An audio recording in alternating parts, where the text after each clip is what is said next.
colocou como confiante? Peraí.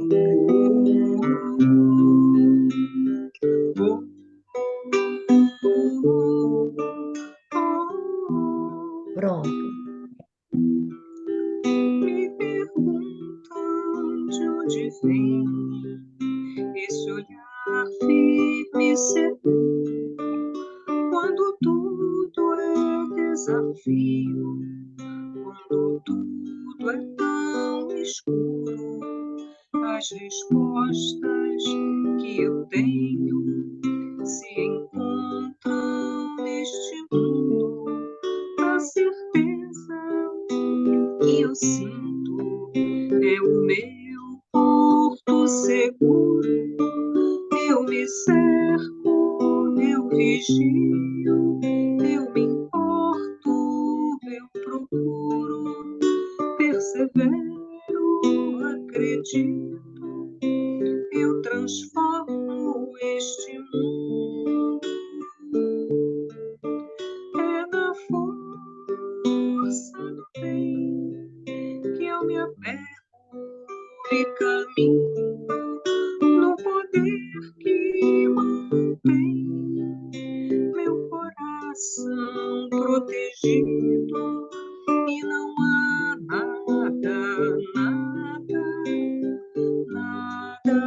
a temer, pois a força do bem é o maior poder. É na força do bem que eu me apego e caminho, no poder que mantém meu coração protegido. E não há nada a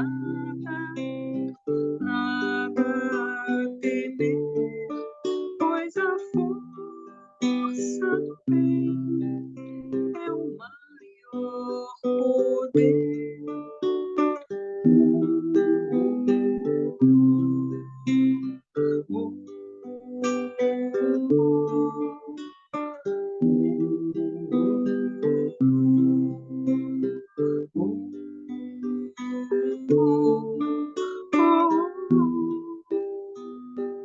A força do bem.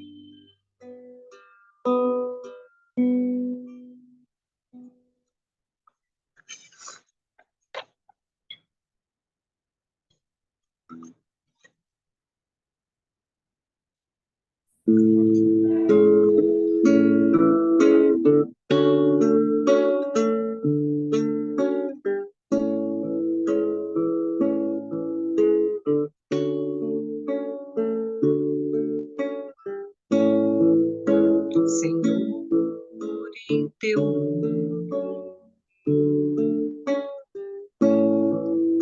Senhor, em teu nome, eu falava às pessoas, jogava as sementes, plantava e colhia paz, mas sentia falta de algo mais. Eu fazia quase tudo, e hoje tudo é quase nada, frente à obra e seu criado. Sinto não saber mostrar valor, faltava-me mudar.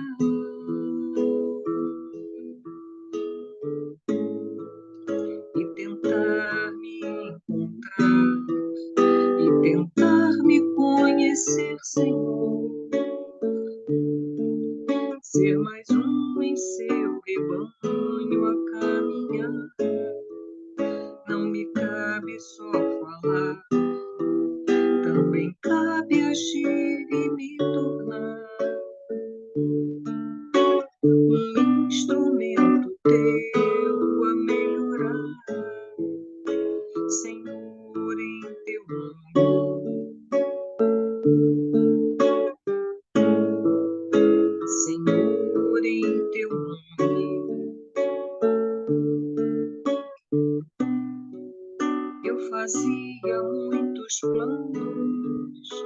mas os anos seguem em frente e nos fazem ver quem somos.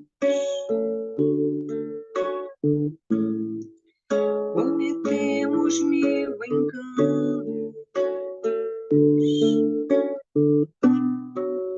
Eu queria ser o leme, mas agia como âncora, retardando meu caminho.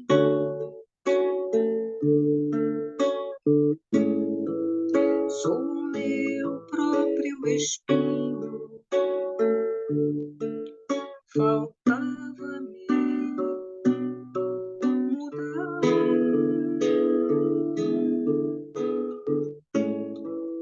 e tentar me encontrar e tentar me conhecer, Senhor. Ser mais um em seu rebanho a caminhar. Não me cabe só falar, também cabe agir e me tornar um instrumento teu a melhorar, Senhor, em teu nome. Senhor, em teu nome. Senhor, em teu nome.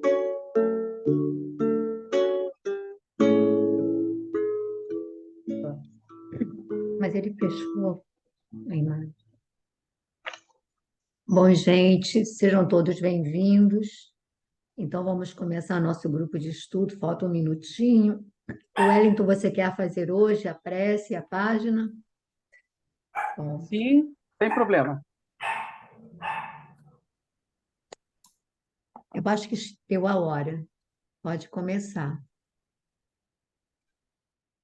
Vamos elevar o nosso pensamento então até Jesus, pedindo aos mentores espirituais que possam nos amparar nesses momentos em que paramos para refletir um pouco mais sobre as nossas vidas, sobre a nossa caminhada, conhecer um pouco mais sobre a doutrina espírita, conhecer um pouco mais sobre nós mesmos.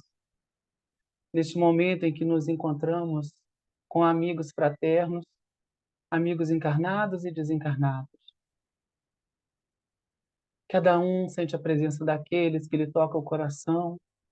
Sentimos muitas vezes as emoções desses irmãos queridos, desses que nos amparam, se aproximam de nós e que recebem também de nós este amor, este carinho e o retorno de tudo aquilo com que convivemos e aprendemos juntos.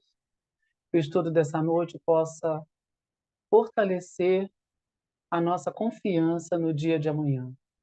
Que possamos acreditar realmente num amanhã melhor, amparado pelos mentores e seguindo o nosso livre-arbítrio, contando com o plano espiritual para nos guiar e nos mostrar que podemos estar melhor, um pouco melhor a cada dia.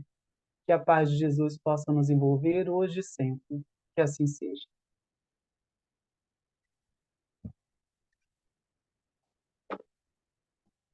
É 136, não é isso? Coisas terrestres e celestiais. Se vos tenho falado de coisas terrestres e não me credes, como creeis se vos falar das celestiais? Jesus, em João, capítulo 3, versículo 12.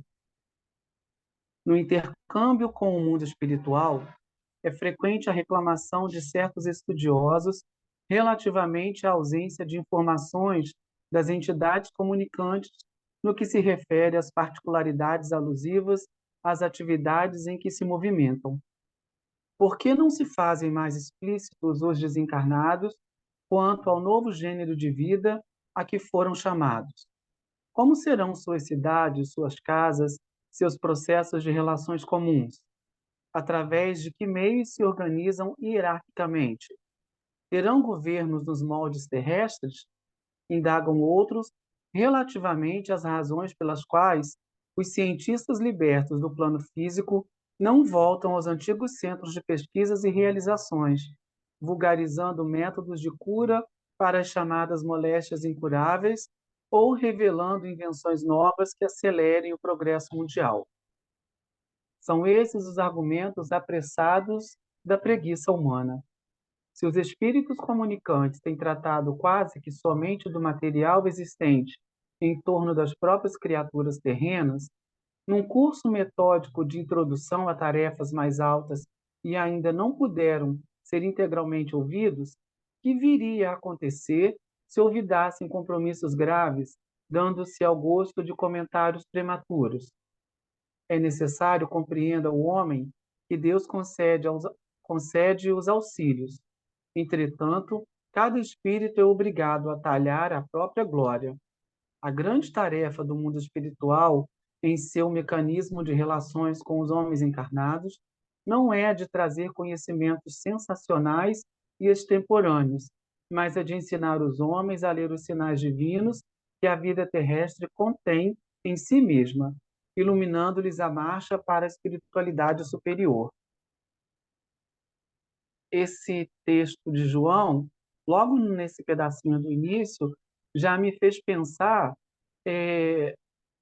se Jesus voltasse hoje, descesse aqui, voltasse não, porque ele não saiu, não dá para voltar, mas se ele reencarnasse no planeta Terra hoje e fizesse os milagres que ele fez quando ele esteve encarnado entre nós, haveria um grande grupo de pessoas que não iam acreditar que era ele. Que as pessoas são muito materialistas, as pessoas são muito de levar vantagem. Aí ele começa dizendo: se vos tenho falado de coisas terrenas e não me credes, como creeis se falar das celestiais? Então não adiantaria o vinho, a água transformada em vinho, o cego que enxerga, a mulher hemorroída e tantos outros milagres que Jesus fez, o pão que ele multiplicou, né, pão e peixe, não adiantaria para as pessoas que não querem crer. Não é o milagre em si, é a falta de amor, é a falta de confiança nos dias melhores.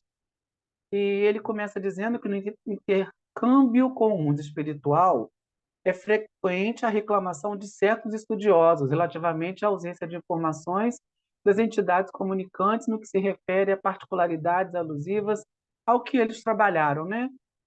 Os cientistas que desencarnam e trazem soluções, as fórmulas mágicas, o médico que desencarna e não traz a cura do câncer, ou o pediatra que desencarna e não explica por que aquela criancinha faleceu tão nova ou desencarnou. Eles, as pessoas querem a parte material. A gente está vendo aí o milagre da vida, mas eles querem que esse intercâmbio com o mundo espiritual responda às indagações pessoais deles. Por que não se movem mais explícitos os desencarnados quanto ao novo gênero de vida que foram chamados? Aí ele vem com uma pergunta, né? Por que que esses irmãos que faleceram, que foram embora para o outro plano, já não vêm nos contar exatamente o que eles estão passando lá? Não faria a menor diferença, porque quem não acredita continuaria não acreditando.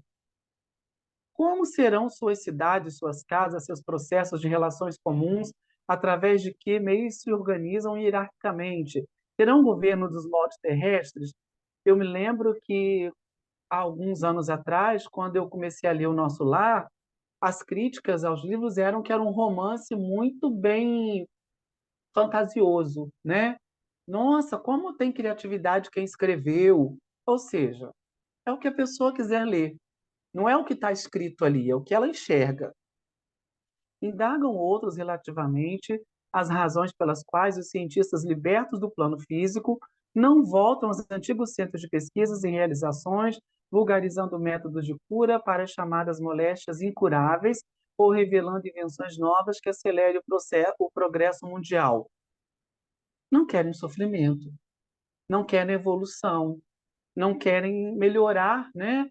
Nós sabemos da importância que é o passe, a água fluidificada, a prece, frequentar uma casa espírita ou uma casa evangélica ou a missa. Qualquer religião que a pessoa tenha e que ele siga é importante, mas nós sabemos da melhora individual que precisamos. Nós precisamos fazer a nossa parte e merecer o que vem de bom.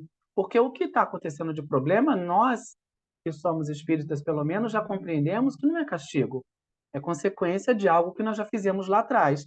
Mas ele indaga, por que que esses cientistas não vêm trazer a cura, ou vêm trazer a solução, a solução?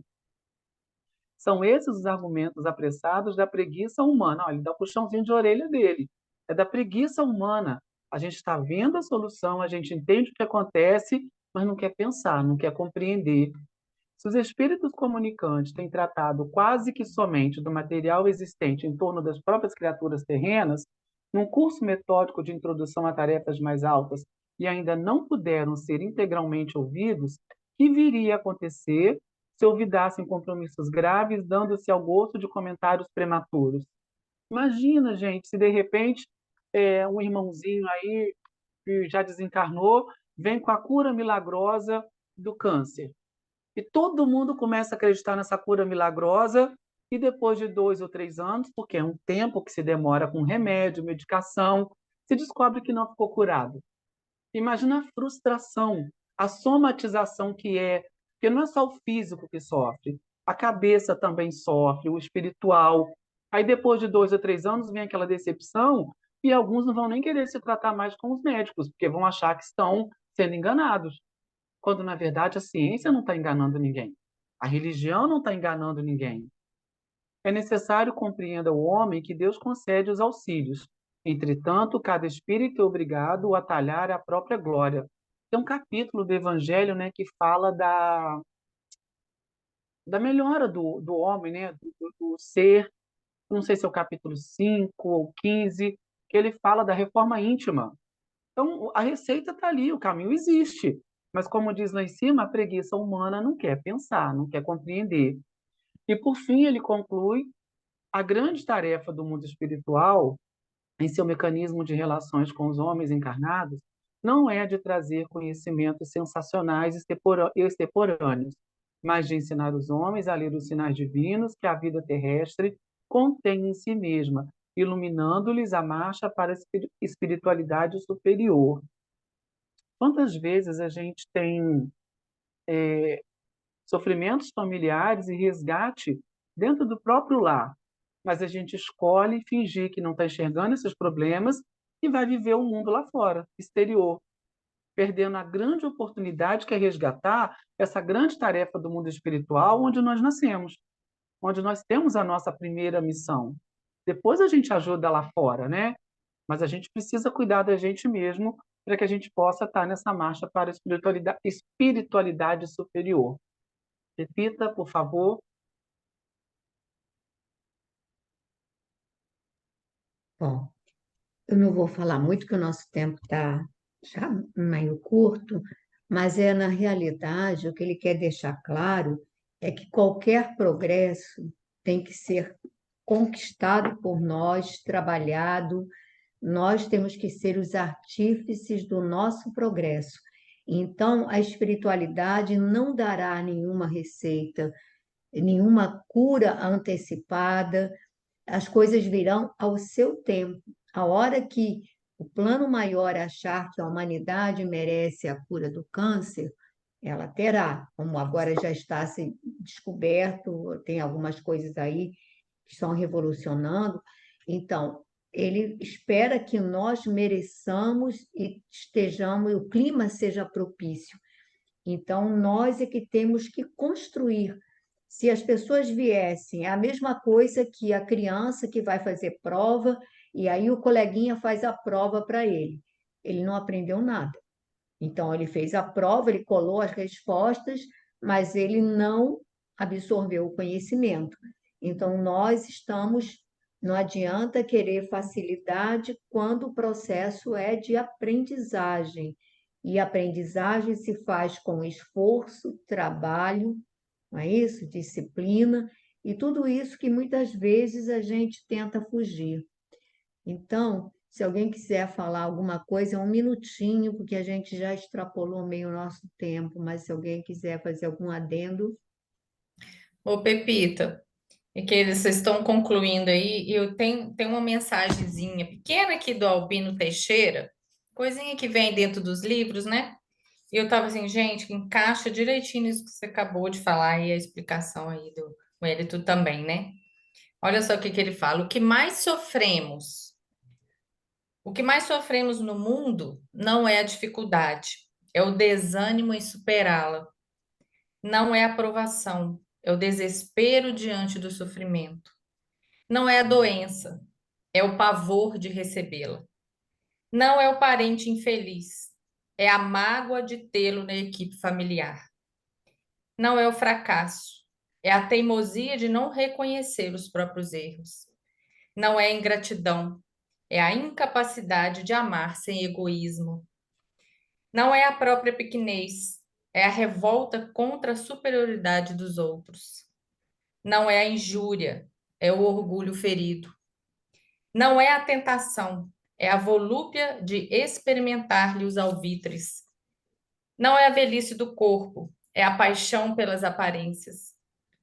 Como é fácil de perceber, na solução de qualquer problema, o pior problema é a carga de aflições que criamos, desenvolvemos e sustentamos contra nós. Então, É assim, isso é isso que a mesmo. gente teme, né? Todas as É, coisas que a gente. O que mais nos faz sofrer, né? E é isso que ele colocou aqui, né? O Emmanuel, né? A gente não quer sofrer nada disso, né? é verdade. Bom, então nós vamos. Obrigada pela mensagem. Vamos para Missionários da Luz, para esse capítulo que está rendendo.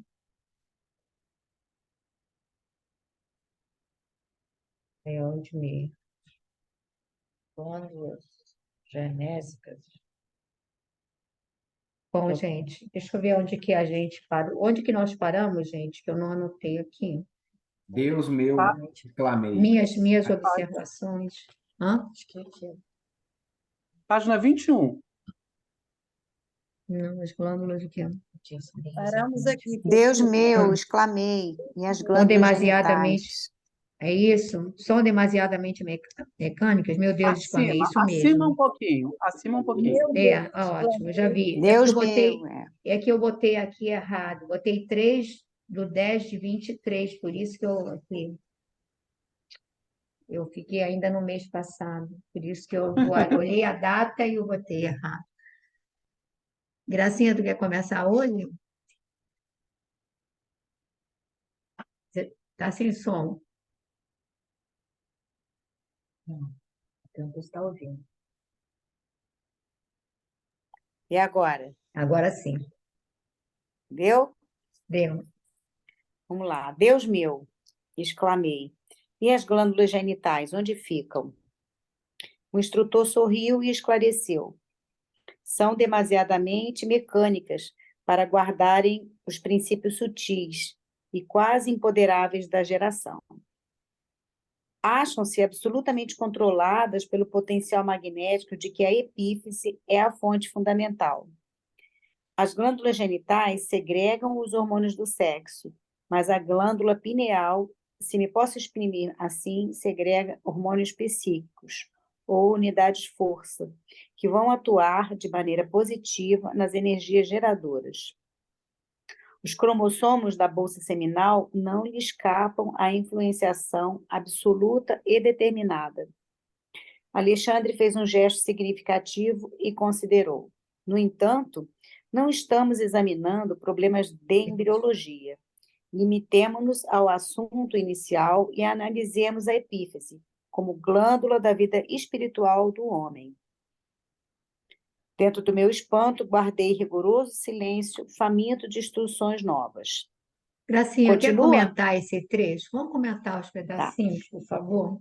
Então, nesse texto aqui, um entendimento para mim é que é preciso compreender que é esta glândula, que controla todas as situações das outras, né? Então, vai ser, dependendo da ligação que a gente tem com o mais alto, e com o nosso passado, e com nossa vida espiritual, é de lá que vai aurir as energias que vão fluir através da glândula pineal e fazer as outras funcionarem da melhor forma possível, a depender do nosso comportamento, do nosso entendimento, né? Eu entendi assim. Quer falar alguma coisa, Pepita? Eu sei que eu sou sucinta.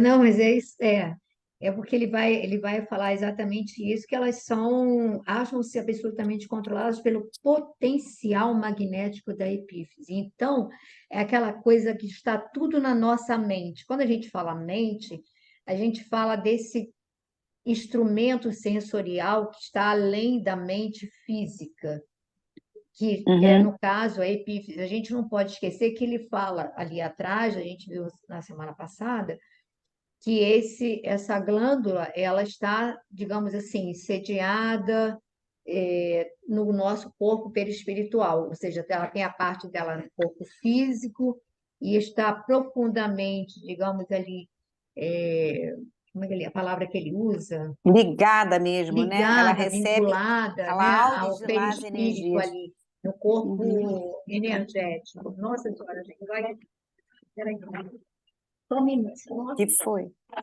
Não vai.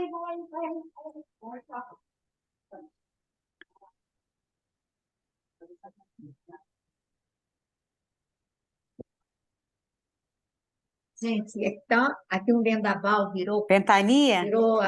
tá, aqui um vendaval assim, de repente, aí virou tudo aqui, a água, tudo, enfim, tá bem forte. Mas aí é isso, ele vai mostrar que, olha, existem as glândulas genitais, porém, essas glândulas genitais são controladas por essa Uhum. capacidade magnética. E aí é por isso quando o pessoal fala assim, não, o sexo está na cabeça mesmo, Mesmo. não é? A Sim. maneira como você vai lidar, né? Senão ela vai ser apenas uma coisa mecânica, ele será apenas uma coisa mecânica. Mas Não é autônoma. as emoções não estão ali exatamente apenas na, como é que se diz? Apenas nessas glândulas. Elas estarão exatamente no centro das nossas emoções. E aí, quem comanda as nossas emoções é a epífise, né? A gente vai prosseguindo É como se as aqui. outras glândulas estivessem a serviço da outra principal, né? É, bom, quem está... A minha irmã está pedindo para colocar outra pessoa como co-anfitrião. Glorinha está sem computador, você pode colocar o João, que está no Está computador. ameaçando um temporal, está ventando pra Eu caramba e já eu caiu. tô no celular. João, qualquer coisa que caia aqui, você vai continuar, tá? Tá bom, querido. Acabei de colocar você como co-anfitrião, Beleza. tá? É porque aqui realmente o temporal está violento. Quer dizer, ainda não é o temporal, é só o vento que está muito forte. Então, quer ler mais um pedacinho, Gracinha? Senão eu passo para outra pessoa ali. Segregando delicadas energias psíquicas, prosseguiu ele. A glândula pineal conserva a ascendência em todo o sistema endocrínico. Ligada à mente, através de princípios eletromagnéticos do campo vital, que a ciência comum ainda não pôde identificar, comanda as forças subconscientes sobre a determinação direta da vontade. As redes nervosas constituem os fios telegráficos para as ordens imediatas a todos os departamentos celulares. E, sob sua direção, efetuam-se os suprimentos de energia psíquicas a todos os armazéns autônomos dos órgãos. Manancial criador dos mais importantes, suas atribuições são extensas e fundamentais. Na qualidade de controladora do mundo emotivo, sua posição na experiência sexual é básica e absoluta. De modo geral, todos nós, agora ou no pretérito, viciamos esse foco sagrado de forças criadoras, transformando-o num imã relaxado entre as sensações inferiores de natureza animal. Vamos parar, Gracinha, Bom porque parar, né? é Vai grande ficar grande. demais, né? Eu acho que na sequência da ideia da coordenação, é uma glândula que coordena, né, todas as outras e está ligado mesmo não só ao nosso perispírito, mas ao nosso passado mesmo, né? Então, assim, No sentido que eu falo do passado, é que a gente traz as nossas dificuldades, os nossos entraves, em função dos nossos erros, isso de uma forma geral. Mas, sobre o ponto de vista da força dessa glândula, ela traz ali todas as marcas também, né? Do que fomos e do que ainda temos que recuperar. Enfim, Olha complementa só, você. o Décio ele vai falar o seguinte, que essa glândula, na realidade, ela é a nossa antena captadora e também emissora, tá? E aí ele vai dizer o seguinte, por exemplo, eu até anotei aqui no meu caderninho, quando ele vai falar que os órgãos, por exemplo, você recebe vem pela retina, através do nervo óptico, e aí vai para o córtex occipital. O que vem pelo ouvido vai para o córtex temporal. E pelo tato, ele vai falar do lobo pós-frontal. Aí ele vai dizer o seguinte: a pineal, ela não tem córtex, ela não tem, mas o hipotálamo empresta para ela um córtex. Então, dependendo, ela vai receber os estímulos e dependendo se aqueles estímulos foram encaminhados, por exemplo, através do nervo óptico, aí vai para esse córtex que é o córtex occipital, que eu coloquei aqui.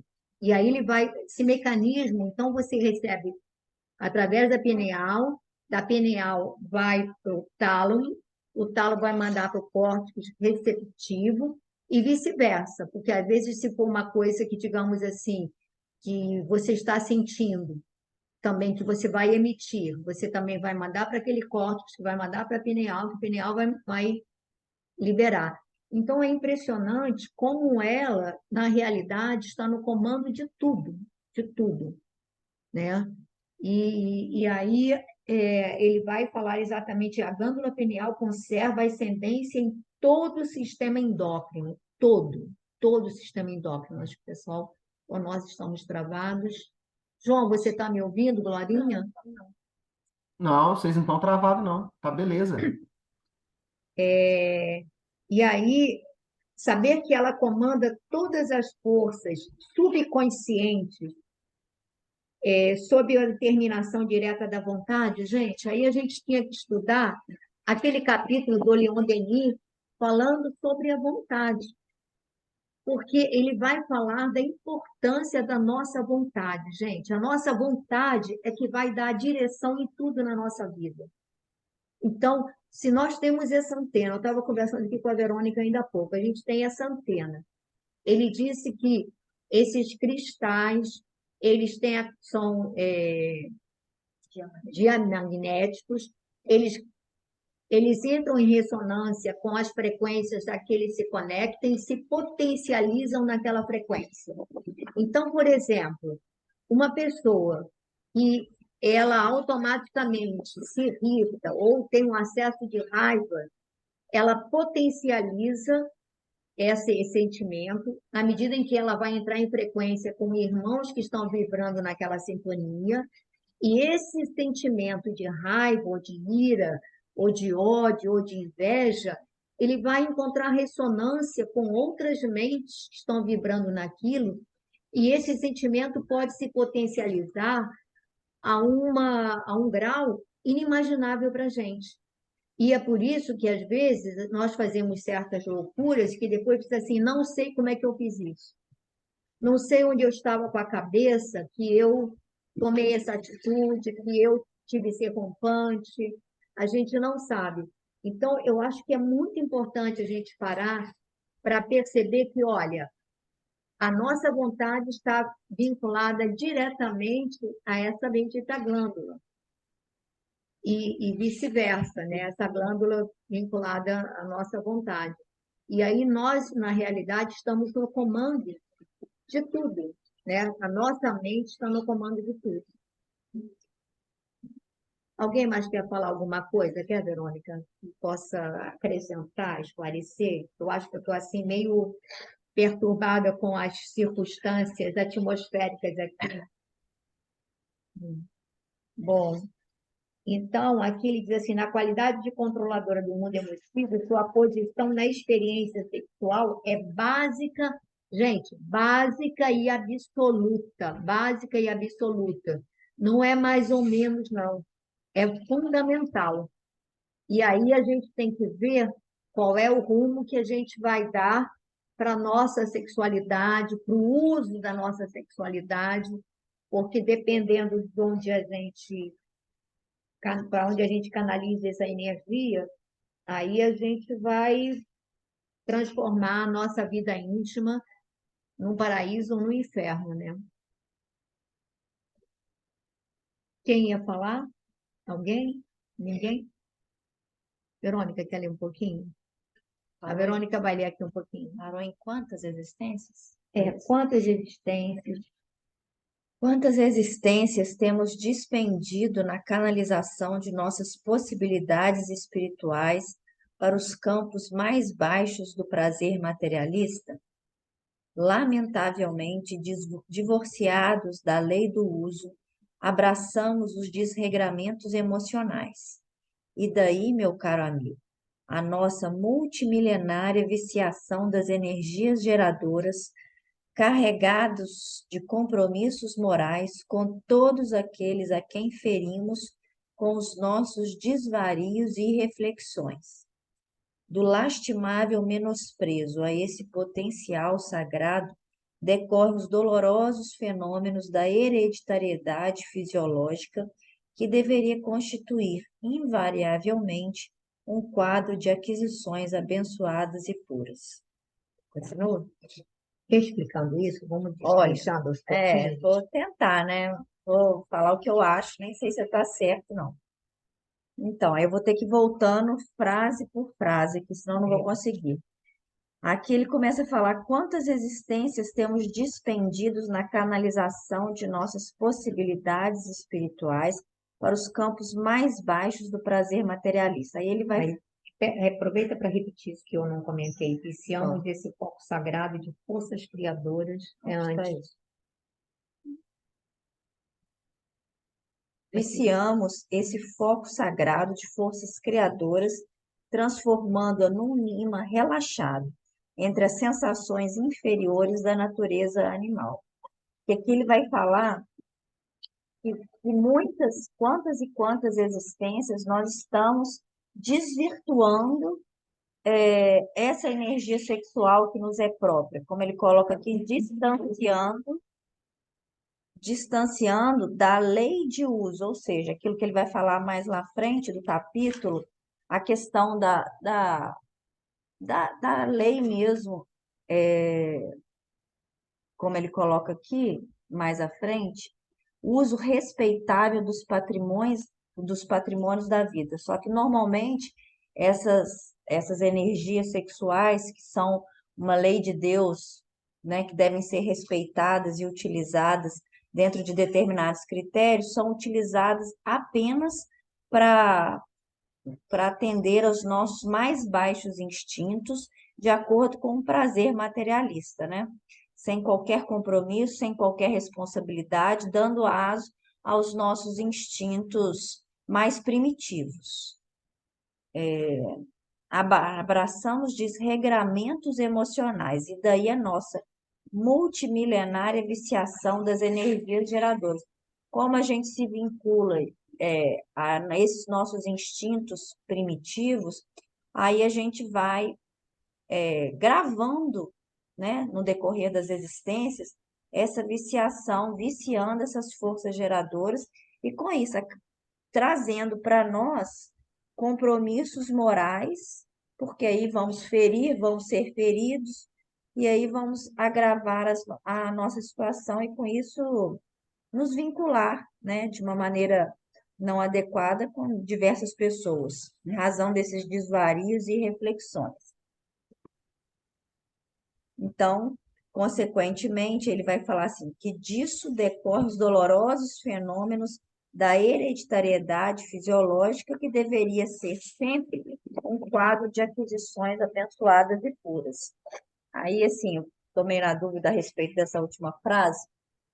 Esclarece aí para gente. Não, aqui, eu pensei o seguinte, é porque quando a gente fala de quadro da hereditariedade, a gente tem que lembrar o seguinte, que todo mundo diz assim, não, puxei isso do meu avô, puxei do meu tio, puxei da minha mãe, eu puxei do meu pai, mas na realidade a gente sabe que é nesse campo eletromagnético do nosso perispírito. Aí, automaticamente, se a gente sabe que a pineal já está ali no comando de tudo, ela que vai determinar que células vão atrair, digamos aqui, aquele espírito reencarnante, que tipo de células vai atrair do pai e da mãe. E aí você vai dizer assim, por que que o irmão tal puxou assim, por que que o irmão tal puxou o outro lado? E aí você vai ver que essas nossas ações desequilibrantes estabelecem matrizes que vão atrair o espermatozoide adequado para aquele corpo que será formando, como a célula feminina também, né? O óvulo apropriado para aquele corpo que vai ser constituído. Então, são as pranchas do meu filho. O que vai ser, o que vai, digamos assim, determinar essa hereditariedade fisiológica está no nosso corpo perispiritual, ou seja, está no nosso espírito. Está aí controlado por essa glândula que ela não desaparece quando a gente desencarna, porque ela também está profundamente vinculada ao nosso perispírito, então ela prossegue lá, né, no corpo Ô, perispiritual. ô E Pepita, é isso que eu entendi. mas não tem uma Fala. obra, tem uma obra do André Luiz, eu esqueci qual em que ele acompanha lá é, a construção do corpo físico, né? Acho que é a própria Dona Laura mesmo, né? Eles pedem atenção especial ao corpo físico dela. Eles levam em consideração isso na hora de. Que o que eu entendi, pelo que eu entendi, bom, talvez eu entendi errado, pelo que eu entendi que você está dizendo, você está falando aí da hereditariedade fisiológica mesmo, do corpo físico mesmo, né? Traços que nós trouxemos, algumas imperfeição, deficiência, né?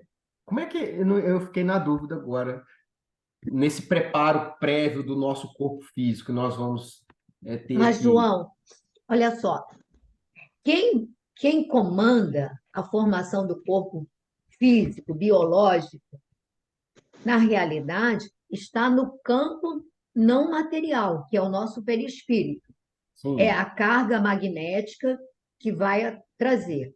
Quando certo. você tem méritos, ou você vem com uma missão específica, a gente vê que há um planejamento para que determinada enfermidade que você tem que desenvolver ou que pode aparecer, só apareça a partir de uma certa idade, que você vai ter a possibilidade de desenvolver, enfim. Mas, mesmo com o mérito, mesmo com a intercessão, há processos que a gente vai ter que enfrentar. Então, por Entendi. exemplo, se eu tive desregramentos na área da sexualidade, se eu cometi vários abortos, é provável que eu venha num corpo que me impeça a fecundação. Aí, às vezes, a pessoa vai ao médico, vai ao especialista, o médico diz assim: olha, não tem nada, o organismo é perfeito, não tem nada, mas por que que a pessoa não consegue engravidar? Uhum. Aonde está o bloqueio? Ou se eu tive problemas, por exemplo, muitos cânceres, muitos tipos de câncer, eles vêm como processo de resgate para crimes que nós praticamos. A gente vê o depoimento daquele Jefferson, que foi presidente das sociedades aqui espíritas do Rio de Janeiro, ele declara que a esposa dele morreu de câncer, a filhinha morreu de câncer, o filho morreu de câncer. Ele teve assim, processos e ele custou a aceitar a perda da filha, pequena, criança. E aí a filha depois aparece para ele em espírito, dizendo que aquele câncer, embora ela fosse aparentemente uma criança, não sei se era adolescente, pura, ela tinha praticado inúmeros delitos nessa área genética. E o filho que vem com câncer no pulmão, ele pede para o pai não ficar revoltado, porque aquele câncer estava resgatando o assassinato de um amigo pelas costas. Então, aí você vai ver que esse crime, quando a gente fere o outro, é por isso que o Emmanuel, né, os espíritos dizem que quando alguém nos fere, não tem problema se a gente lida bem com isso. O problema é quando nós ferimos o outro, porque aí nós lesamos o nosso perispírito e a marca vai ficar. Então, ficou ali naquela matriz, digamos assim, eu não diria, sei lá, o preparo, as dificuldades para lidar com aquela enfermidade. Então, isso aí acho que dá para a gente entender. Glorinha, estou sentindo que você quer falar alguma coisa. Não, então, eu estava pensando aqui, lendo esse trechinho também, que é realmente um trecho profundo e complicado, né? Quando ele fala das energias psíquicas, não é? Que a glândula pineal, ela, através desses fios nervosos, vão inundando, ele diz aqui, vai inundando todos os órgãos, né? Aí eu fiquei pensando, o que a gente é, né?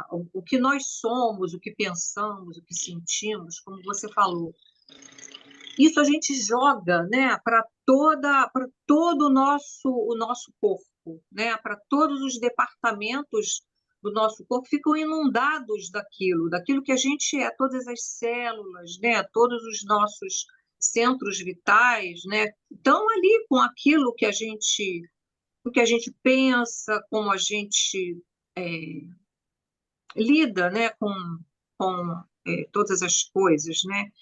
Então, a gente não consegue escapar mesmo. Eu acho que como você falou, quando a gente vai reencarnar, essa hereditariedade fisiológica é como fosse ali não é uma fatalidade, mas é uma coisa que precisa ser resolvida ali, né? Eu vou dar um exemplo assim, se eu inundo, como você falou, o meu organismo com ira, raiva, não é? Eu sinto raiva, sinto ira. Aquilo vai transmitido para toda essa minha área que comanda essa parte né, que é o fígado, o estômago, essa parte, né, digestiva. Provavelmente, na próxima encarnação, a gente vem com um problema com o que a gente mesmo nós inundamos o nosso organismo com aquilo. Então, na outra encarnação, fatalmente a gente vai ter que resolver questões nessa área, mais graves ou menos graves, né? Aí eu não sei. Mas eu entendi assim, entendeu? Os fenômenos dolorosos, eles decorrem, não é? Como você falou, da nossa escolha. A colheita é obrigatória, né? A gente A colheita é jogou obrigatória. tudo no nosso organismo, não é? Se for luxúria, se for, seja lá o que for, está ali, está registrado no nosso órgão, está registrado no nosso perispírito. E numa volta nossa, aquilo vai se manifestar de alguma forma, né? Vai ter que ser. E aí eu vejo isso como a energia psíquica, né? Quando ele fala que a glândula segrega as energias psíquicas e que inundam o nosso organismo, né? Os nossos órgãos, as nossas células. Não sei se eu. Na sequência, agora ele explica melhor, né? Isso, eu acho. Florinha, você até explicou uma dúvida minha, porque ele fala aqui dos baixos prazer materialista, né? As possibilidades culturais para os campos mais baixos. Porque eu estava com a sensação de que era só as forças sexuais, né? Não é, né? né? Ele traz isso aí, né? São todos tipos de prazer materialista, né? Que vai se manifestar naquilo que cada um traz consigo, né? Seja, né, desregramentos da área sexual, desregramentos da comida, da bebida, do pensamento, né? Da ira, da raiva, da mágoa. Eu acho que abrange tudo isso, né, Pepita? Com certeza, João. Com certeza. Olha só, se a gente escolher pensar bem, se a gente escolher eh, ter pensamentos edificantes, o que que vai acontecer? O que que ele diz?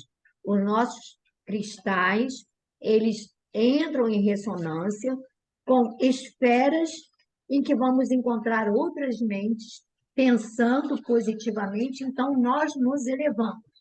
Então nós nos emocionamos, nós nos sentimos apaziguados.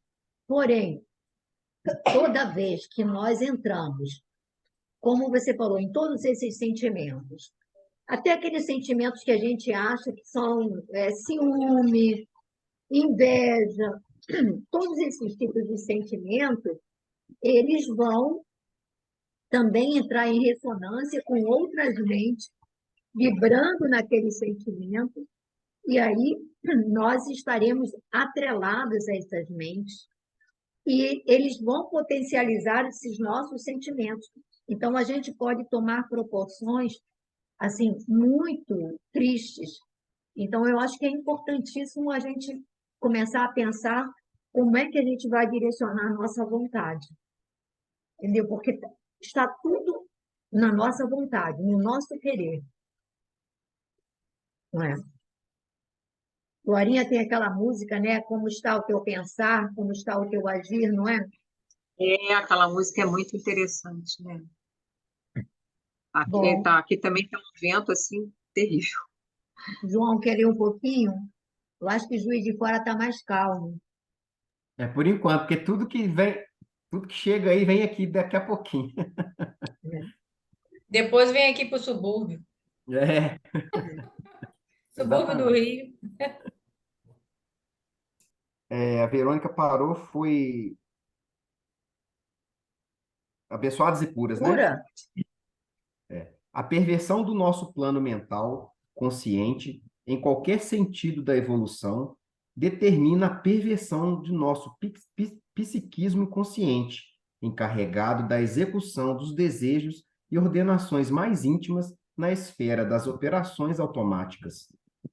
A vontade desequilibrada desregula o foco de nossas possibilidades criadoras.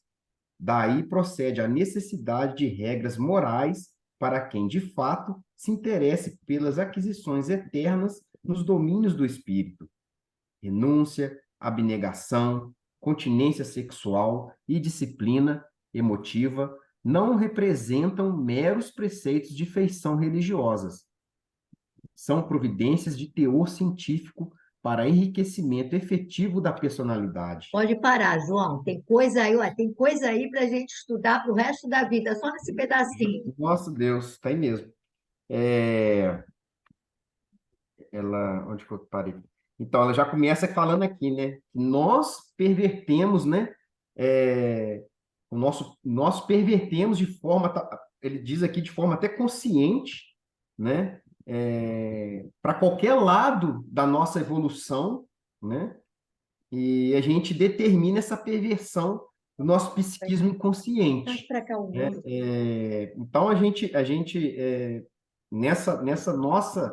nas nossas más ações, más condutas, nossos maus quereres aqui, maus pensamentos, nós deixamos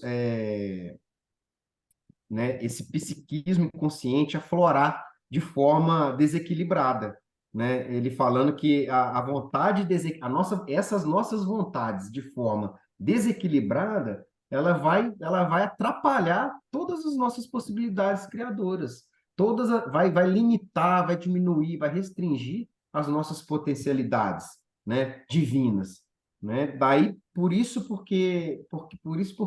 porquê da educação moral, né? Por que que o evangelho de Jesus é a moral?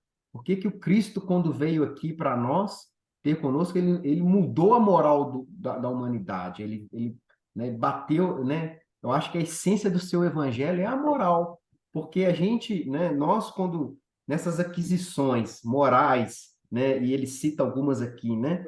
Ele traz algumas até educação, né? Educação, para nossa educação comportamental, sentimental, essa renúncia, abnegação, a continência sexual, né? Ele traz aqui equilíbrio, porque nada é ruim, né? Tudo, o sexo não é ruim, né? A alimentação não é ruim, né? Então, nós, com as nossas imperfeições, que a gente desvirtua tudo isso, né? De forma desequilibrada. Ao passo que se a gente, né, tiver disciplina, né, a renúncia, a abnegação, né, dentro desses preceitos que ele cita aqui, né, da religiosidade, nós vamos conseguir, sim, elevar as nossas possibilidades criadoras. Acho que é mais ou menos esse pedaço, né? Bem denso, né? Que ele traz aqui, nesse pedacinho. A gente está só fechando aqui a janela. Ô, João, aproveitando esse seu comentário, Por favor, velho. dos excessos que a gente comete, até mesmo, muitas vezes, o amor acaba sendo um excesso. Quantos crimes estão sendo cometidos nos dias de hoje em nome do amor? Mas O aquele amor amor doente, né, Ué? possessivo, é o amor doente, amor possessivo. Ele acha que está amando demais. Quantas mães, muitas vezes, conseguem estragar o futuro dos filhos em nome do amor? Querem que eles façam o que elas acham que é melhor, mãe e pai, e acaba desvirtuando realmente os sentimentos puros, acaba sendo uma perversão, né? Tudo que é excesso realmente faz mal, seja o sexo, a alimentação, os sentimentos, né? Tem gente que fala, eu estou com uma inveja branca de você, estou com uma inveja que não é do mal. A palavra inveja já não é positiva, né? Só isso que eu queria falar. Bora, Pepita? Interessante Eu aqui. acho, Wellington, que aí não é amor, né? É posse, né? É outro sentimento, é egoísmo, não é amor. Fala, Léo. Eu achei interessante que ele falar que a perversão do plano mental consciente em qualquer plano da evolução determina a perversão do nosso psiquismo inconsciente, ou seja, aquilo que a gente faz de forma automática, aquilo que a gente age, né, consegue perverter esse nosso departamento que para nós hoje aqui é o inconsciente, ou seja, E detalhe, esse plano inconsciente determina, é encarregado da execução dos nossos desejos e ordenações mais íntimas, na esfera das operações automáticas. Aí, eu acho que essa coisa aqui é muito importante. Aí ele vai falar da vontade desequilibrada. Então, gente, a gente veio estudando, né, Glória, no livro, né, no 13, né, quando ele vai falar daquele irmão que ele consegue meio que determinar a partida ou reter ainda, porque ele tinha uma disciplina mental muito vigorosa. Então, ele diz que as pessoas que têm um comando ético, moral, que você tem um controle das suas emoções, você acaba tendo também um controle no comando das suas organizações fisiológicas, psíquicas, enfim. E aqui ele vai colocar exatamente a importância. Se a gente olhar cada linha, a gente teria que ficar assim, martelando, refletindo, pensando de novo, porque, gente, é grande demais. Esse capítulo, ele é uma chamada muito profunda. E aí ele vai falar dessa vontade desequilibrada que desregula o foco de nossas possibilidades criadoras. Então, é aquela pessoa que não tem vontade para nada, que não tem força de vontade, que se entrega, que não é. quando a gente vê atualmente a doença do século não é a depressão? A depressão, ela está aliada a uma vontade que não tem, digamos assim, um domínio maior sobre si mesma, que ela se entrega, ela não tem força. E aí Pepita, ele vai falar, gente, ó, tem uma coisa que outro dia a Verônica estava conversando comigo, aí estava falando sobre os problemas da sexualidade, do que hoje é permitido, não é permitido.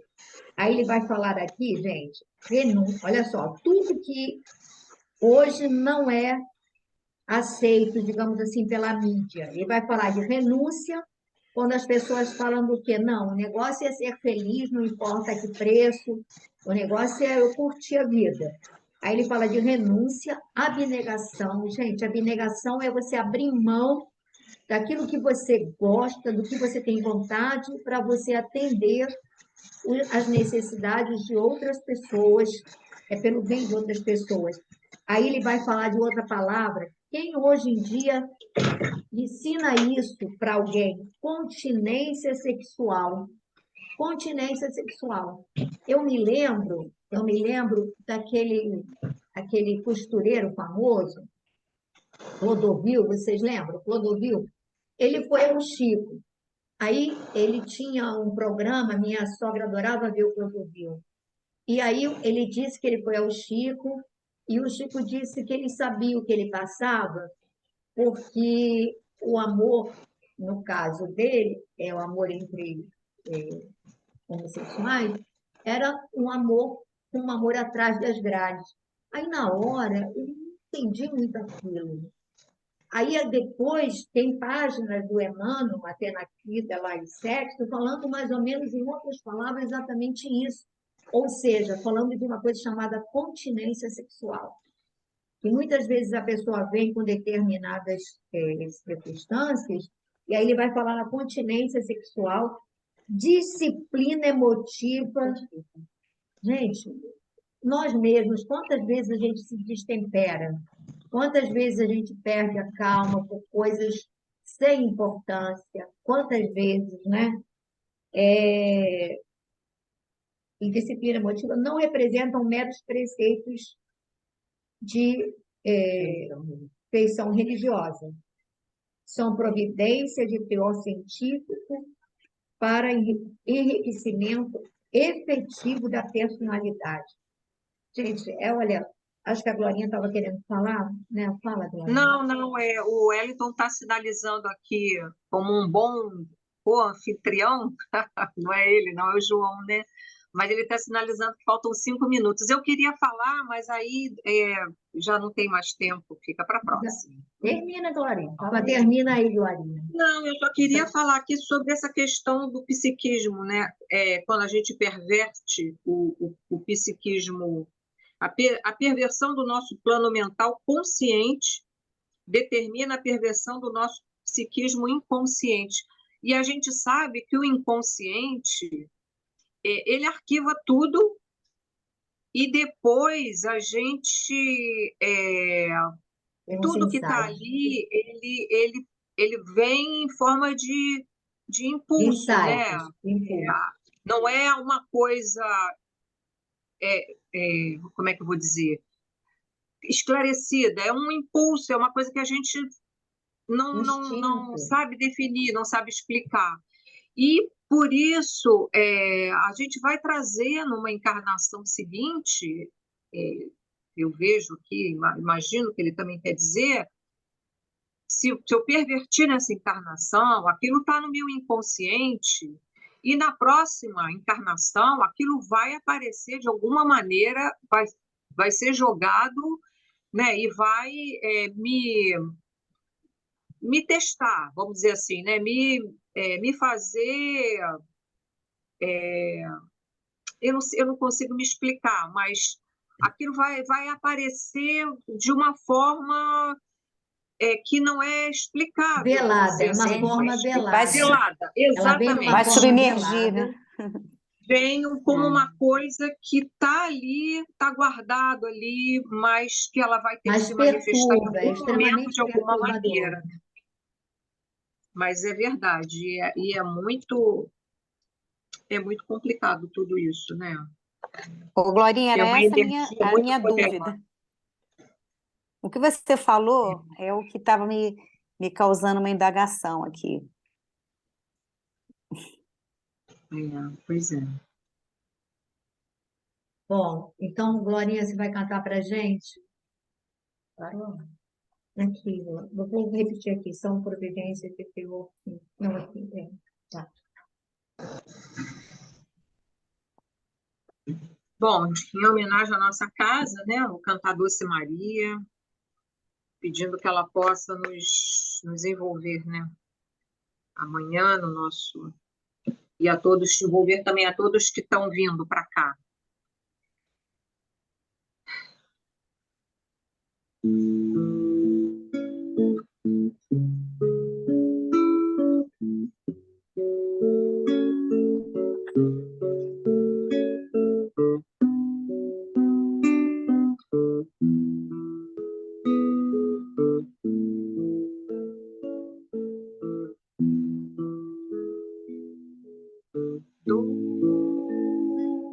Doce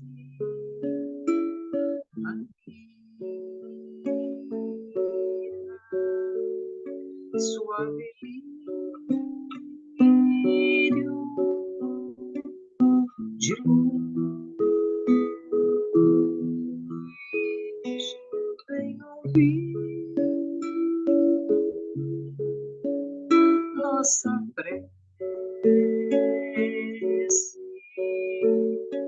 perfumar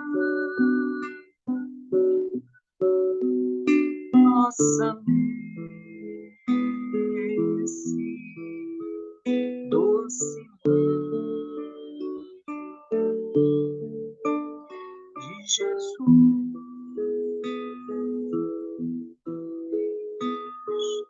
vem, Maria, socorrer que sofrem, peregrinos da dor, suplicando o teu amor.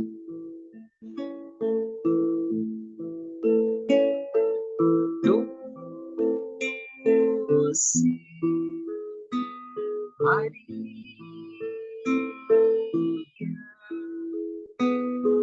cheia de graça, vem ouvir este amparo, os enfermos com teu manto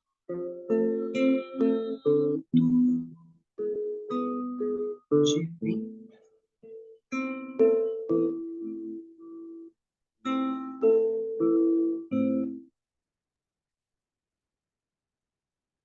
Nesse momento, agradecemos a Maria a oportunidade que nos concede ao reunirmos sob seu manto de luz, sob a sua tutela. Obrigada, Senhora, por reunir os nossos corações através desses estudos, por nos ajudar a pensar sobre a nossa conduta, sobre o nosso destino, sobre as metas que nos aguardam. Ajuda-nos, Senhora, para que possamos entender as mensagens sublimes que estão contidas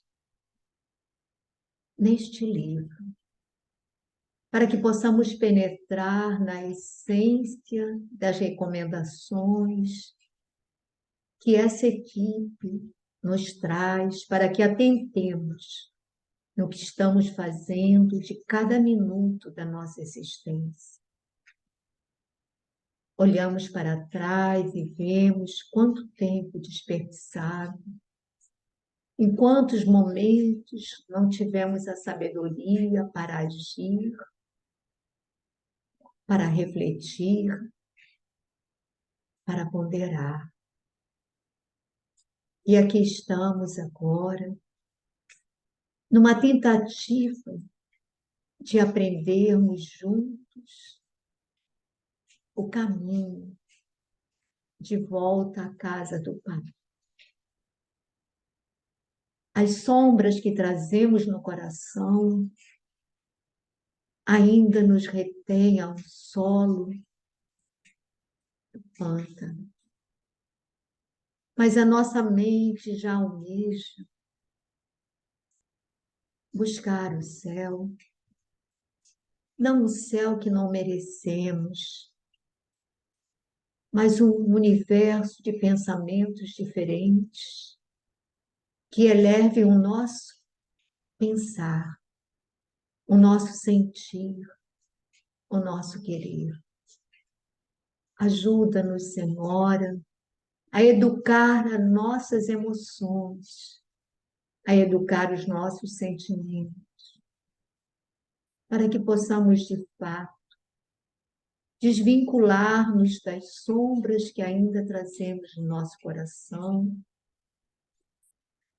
e buscar a luz que ainda é difícil para nós.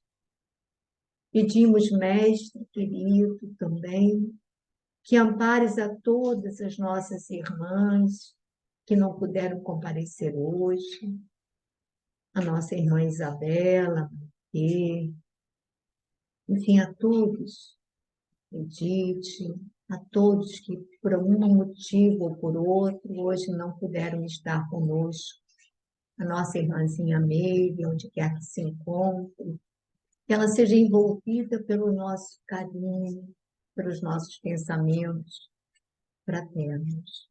E assim, muito obrigada. Abençoa todos os espíritos que estão conosco. Abençoa-nos também para que amanhã o nosso encontro seja de real fraternidade, de corações que buscam o entendimento, a fraternidade, a união, que assim seja.